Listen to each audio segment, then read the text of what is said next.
Hi friends, എല്ലാവർക്കും ഷീബാസ് കിച്ചണിലേക്ക് സ്വാഗതം.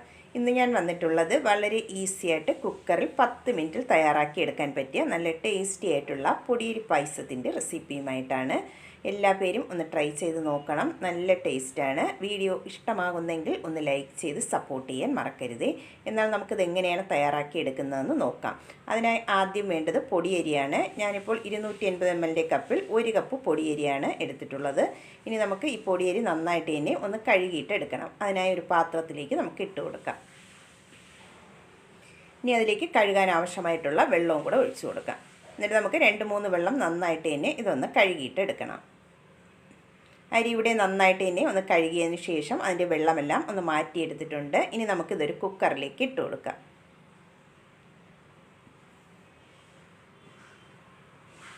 ഇനി ഇത് വേകാൻ ആവശ്യമായിട്ടുള്ള വെള്ളവും കൂടെ ഒഴിച്ചു കൊടുക്കാം. ഞാനിപ്പോൾ 1 കപ്പ് അരി എടുത്തപ്പോൾ 3 കപ്പ് വെള്ളമാണ് ഒഴിച്ചു കൊടുക്കുന്നത്. ഇനി ഇതിലേക്ക് ഒരു 1/4 ടീസ്പൂൺ ഉപ്പും കൂടെ ചേർത്ത് കൊടുക്കാം. എന്നിട്ട് നന്നായിട്ട് തന്നെ ഒന്ന് മിക്സ് ചെയ്തതിന് ശേഷം കുക്കർ അടച്ച് വെച്ചിട്ട് ഇതൊന്ന് വേവിച്ചിട്ട് എടുക്കണം.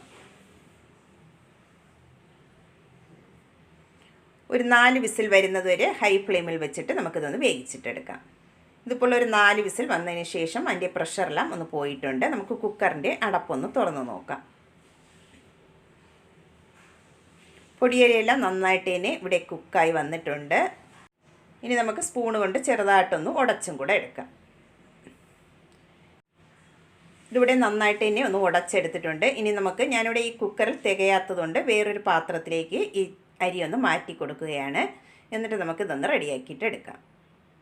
ചെറിയ കുക്കറാണ് എടുത്തിട്ടുള്ളത്, അതുകൊണ്ട് അതിൽ കൊള്ളത്തില്ല. അതുകൊണ്ട് ഞാൻ വേറൊരു പാത്രത്തിലേക്ക് ഇതൊന്ന് മാറ്റിയെടുത്തിട്ടുണ്ട്. ഇനി നമുക്കതിലേക്ക് നല്ലൊരു ഫ്ലേവറിനായിട്ട് ഒരു 4 ഏലക്കയും കൂടെ ചേർത്ത് കൊടുക്കാം. അതിൻ്റെ തോടെല്ലാം കളഞ്ഞതിന് ശേഷം അതിൻ്റെ സീഡ് മാത്രമാണ് ചേർത്ത് കൊടുക്കുന്നത്. ഇനി നമുക്ക് മധുരത്തിന് ആവശ്യമായിട്ടുള്ള ശർക്കര പാനിയാണ് ചേർത്ത് കൊടുക്കുന്നത്. 1.5 കപ്പ് പൊടിച്ച ശർക്കര എടുത്തതിന് ശേഷം 1 കപ്പ് വെള്ളമൊഴിച്ച് ഒന്ന് മെൽറ്റ് ചെയ്തെടുത്തിട്ടുള്ളതാണ്. കല്ലുള്ളതാണെങ്കിൽ ഒന്ന് അരിച്ചിട്ട് വേണം എടുക്കാനായിട്ട്. ഞാനിപ്പോൾ കല്ലില്ലാത്ത ശർക്കര ആയതുകൊണ്ടാണ് ഡയറക്റ്റായിട്ട് അതിലേക്ക് ചേർത്ത് കൊടുക്കുന്നത്. നമുക്കിനി ഫ്ലെയിം ഒന്ന് ഓണാക്കിയതിന് ശേഷം നന്നായിട്ട് തന്നെ ഇതൊന്ന് മിക്സ് ചെയ്തിട്ട് എടുക്കാം. ആ കട്ടകളെല്ലാം നന്നായിട്ട് തന്നെ ഒന്ന് ഉടച്ച് നന്നായിട്ട് ഇതൊന്ന് മിക്സ് ചെയ്തിട്ട് എടുക്കണം. ആ ചോറിൽ നന്നായിട്ട് തന്നെ ഈ ശർക്കര പാനിയെല്ലാം ഒന്ന് പിടിച്ച് നന്നായിട്ടൊന്ന് തിളച്ച് വരണം. അതുവരെ ഒന്ന് മിക്സ് ചെയ്ത് കൊടുക്കാം. ഇതിപ്പോൾ നന്നായിട്ട് തന്നെ ഒന്ന് തിളച്ച് തുടങ്ങിയിട്ടുണ്ട്. ഈ സമയമാകുമ്പോൾ നമുക്കിതിലേക്ക് ചേർത്ത് കൊടുക്കേണ്ടത് തേങ്ങ ചിരകിയതാണ്. ഞാനിപ്പോൾ ഇതിലേക്ക് ഒരു 3/4 കപ്പ് തേങ്ങ ചിരകിയതാണ് ചേർത്ത് കൊടുക്കുന്നത്. അതും കൂടെ ചേർത്തതിന് ശേഷം 1-2 മിനിറ്റ് നന്നായിട്ട് തന്നെ വീണ്ടും ഒന്നുകൂടെ ഒന്ന് മിക്സ് ചെയ്തിട്ട് എടുക്കണം.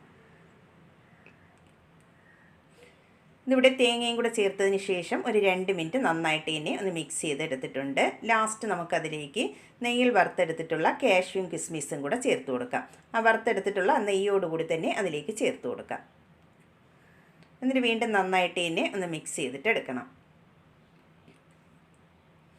ഇതിപ്പോൾ നന്നായിട്ട് തന്നെ ഒന്ന് മിക്സ് ചെയ്ത് എടുത്തിട്ടുണ്ട്. നല്ല ടേസ്റ്റി ആയിട്ടുള്ള പൊടിയരി കൊണ്ടുള്ള പായസം ഇവിടെ റെഡി ആയിട്ടുണ്ട്. വളരെ ഈസി ആയിട്ട് തന്നെ നമുക്കിത് കുക്കറിൽ തയ്യാറാക്കി എടുക്കാൻ പറ്റും.